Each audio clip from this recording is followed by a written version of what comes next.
Welcome to the Sage Thought Leadership Podcast, building experiences that connect, remove friction, and deliver insights.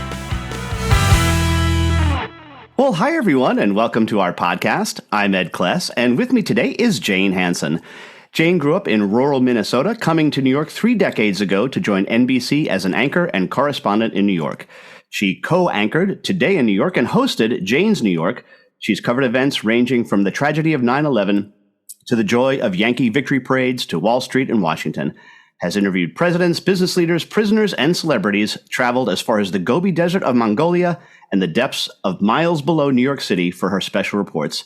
Jane has won 9 Emmy Awards and is currently a much sought-after communications coach working with top-tier leaders in every field while continuing to emcee, speak, and host broadcasts. Welcome to the Sage Thought Leadership Podcast, Jane Hanson. Thank you so much. I'm happy to be here. I love what you do, and I think it's really important to get messages about thought leaders and how they work and get that out there to help people, because I think we need it. Well, great. Well, first of all, Jane, why do you do what you do? I remember coming off the set from doing an interview one day, probably about 12 years ago, which is kind of how long I've had my business. And somebody said to me, I didn't get to say what I wanted to say. And I thought, that's your problem, not mine, because I led you down a pathway and you didn't know how to get back to telling your story. And I realized that I could help people tell their stories in impactful ways, because that's what's truly important in this world, is to share what we have and to make sure that people really hear us and that we really listen. So that's it. Well, let's go a little bit deeper on that. Can you share your thoughts with our audience on how leaders can really truly reach people? In today's world, after COVID, I think it's never been more important than to be human in the way we speak to others. And by that, I mean, there's 3 things that I really talk about in my coaching. One is, who are you talking to? One is, what are you saying? And the third one is how you're delivering it. And so we really need to think about, let's attack that first one, that audience. We need to think about who we are talking to and how we're truly going to have rapport with them. Relatability. I love a Maya Angelou quote that says, people will forget what you did. They'll forget what you said. They'll never forget how you made them feel.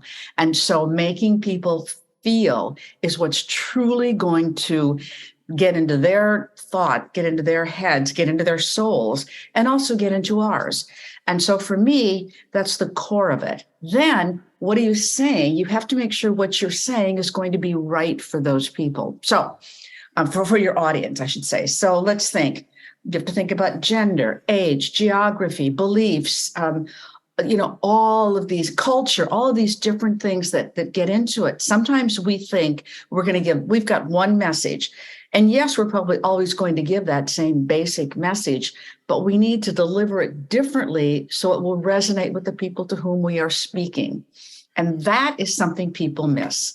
So that to me is truly important. I mean, if you look at some of the great speakers out there today, the way in which they relate is that every single time they're in front of an audience, either one-to-one, small group, large audience, a stadium of 1 million, every single time they're doing things that are so relatable that the audience can immediately, tune into them. And that's, I think, crucial. And talk about that, even if it's to make them uncomfortable, right? You said, how do you make them feel? Sometimes you want to make them feel uncomfortable. And I think that's one thing that people in business are oftentimes unwilling to go to, a place where hey, we got to change our ways here or something. Well, this is true. One of the things that happened at the beginning of COVID, my business immediately turned virtual, as all of ours did. So people would reach out to me, and I'm talking CEOs and top executives, and they would say these words: will you help me learn how to become vulnerable and compassionate? And I'm thinking to myself, whoa, that's an interesting interesting question. So what I then took that to mean is, I think it's important for leaders to show their vulnerability and to show that they truly care about the people that they're speaking to, that they care about where they are in their process, whether they work for them, whether they're a client, wherever they are in the scheme of that business. I think it's really important that we find a way to show that we do care. And in those uncomfortable conversations, such as what you're doing right now isn't working, really think about the other person, put yourself in their shoes, and then deal with them in a way that will make both of you recognize this is a rewarding conversation, no matter how uncomfortable it is. I think being uncomfortable is one of the best things that we can do for ourselves to make us better. I really do. And being uncomfortable can mean not just an awkward conversation, but it could also mean talking about taking risks. Change is scary, but change is going to happen no matter who and what we are. So how we're going to handle that change, it becomes imperative that we communicate it truly well. And that, I think, is critical. Like General Eric Sinchecki said, if you don't like change, you're going to like irrelevance even less. Oh, I'm stealing that. Yeah, well, I stole it from General Eric, so that's okay. The last thing I want to ask you about is to talk a little bit about something that I know you have a great expertise in all your years on television, and that is body language. Oh, please, have you got an hour or a day? So the thing about body language is it's innate. We've been walking on Earth for 2 to 14 million years, however long you want to believe, but we've only had a spoken language for 160,000 of those years, which meant we communicated totally through our body.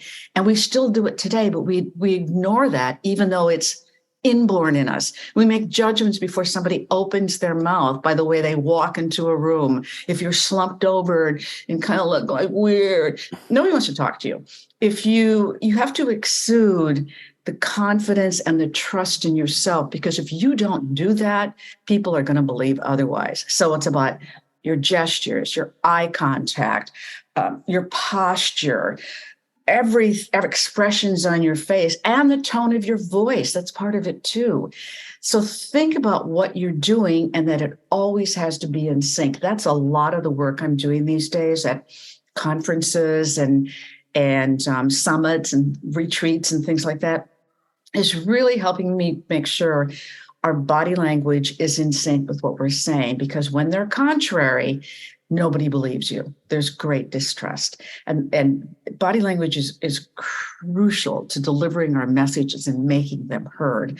So I would urge people just to, even, of course, life is so simple today because you can take your iPhone and record yourself.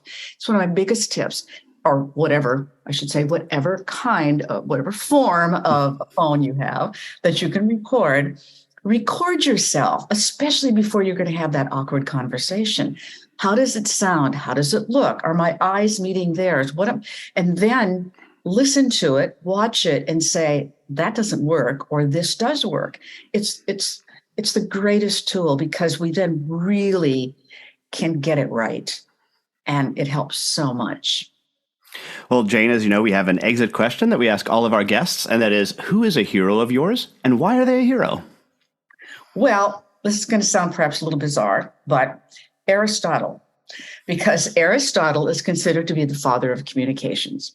And he is the first person that really focused, and it's 2,400 years ago, on how people were saying things and how important it was to say them well. And he set up, all kinds of different rules that have to do with pathos, logos, and what's the other one? Ethos, something. Anyway, so it's, why are you the expert? How are people responding to you, and how are you making them feel? Kind of like what Maya Angelou had to say. So go Aristotle. And lastly, Jane, how can somebody contact you? My website is Jane Hanson. That's HANSON.com. And there's a place you can connect with me there. My email is jane@janehanson.com. And it's pretty simple. And I love hearing from people, just even if they have thoughts on what we're talking about today. Absolutely. Well, Jane Hanson, 9-time Emmy Award winner, thanks so much for being a guest on the Sage Thought Leadership Podcast. And go Mets this spring. Yeah. He's a big fan. Review and subscribe by searching your podcast player of choice for Sage Thought Leadership Podcast.